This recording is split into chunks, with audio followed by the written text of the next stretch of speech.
Num certo sentido, todo o sistema de taxação é uma forma de servidão involuntária.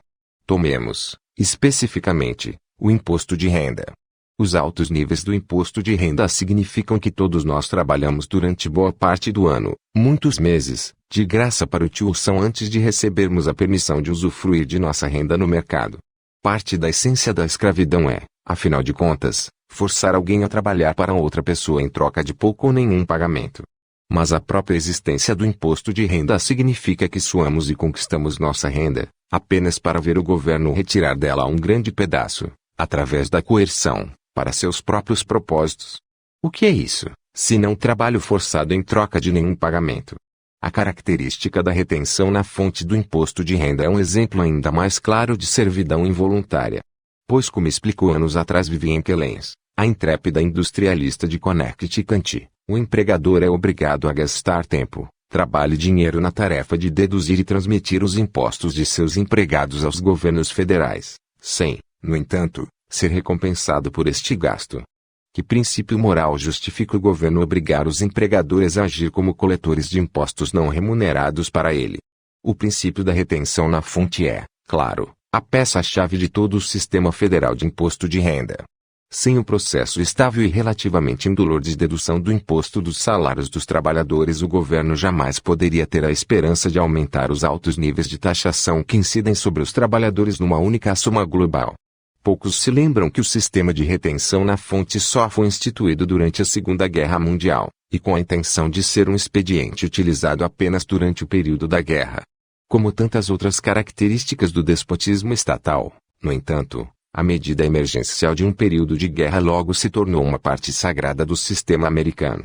Talvez seja significativo que o governo federal, ao ser desafiado por Vivienne Kellens para testar a constitucionalidade do sistema de retenção, tenha se recusado a aceitar o desafio. Em fevereiro de 1948, a senhorita Kellens, uma pequena fabricante em Westport, Connecticut, anunciou que estava desafiando a lei da retenção na fonte e se recusava a deduzir os impostos de seus empregados. Ela exigiu que o governo processasse, para que os tribunais pudessem então julgar a constitucionalidade do sistema de retenção. O governo se recusou a fazê-lo, e em vez disso se apropriou do montante que ela devia diretamente de sua conta bancária. A senhorita Kellens então entrou com um processo num tribunal federal para que o governo lhe devolvesse seus fundos.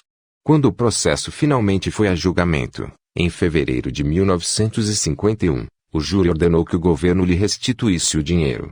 Porém o teste de constitucionalidade nunca veio. Como se essa afronta não bastasse, o pagador de impostos individual, ao preencher sua declaração de imposto de renda, também é forçado pelo governo a trabalhar, sem receber, na tarefa árdua e ingrata de calcular o quanto ele deve ao governo. Aqui, mais uma vez, ele não pode cobrar do governo o custo e o trabalho gastos no preenchimento da declaração. Além disso, a lei que exige que todos preencham sua declaração de renda é uma violação clara da Quinta Emenda da Constituição, que proíbe o governo de forçar qualquer pessoa a se auto-incriminar. Ainda assim os tribunais, frequentemente zelosos na proteção dos direitos garantidos pela Quinta Emenda em questões menos sensíveis, não fizeram nada a esse respeito, num caso em que toda a existência da inchada estrutura governamental está em jogo. A revogação tanto do imposto de renda quanto da retenção na fonte das provisões a respeito da autoincriminação forçariam o governo a voltar aos níveis relativamente menores de poder que ele detinha antes do século XX. Impostos sobre vendas a varejo, sobre o consumo e de admissão também impõe a obrigação de um trabalho não remunerado. Nestes casos, o trabalho não remunerado do varejista de coletar e repassar estes impostos ao governo. Os altos custos da coleta de impostos para o governo têm outro efeito desastroso, e talvez não indesejado, por parte das autoridades. Estes custos, prontamente assumidos pelas grandes empresas, impõem um custo desproporcionalmente pesado e muitas vezes danoso ao pequeno empregador. O grande empregador pode então suportar de bom grado este custo sabendo que seus pequenos concorrentes carregarão uma parte bem maior do fardo.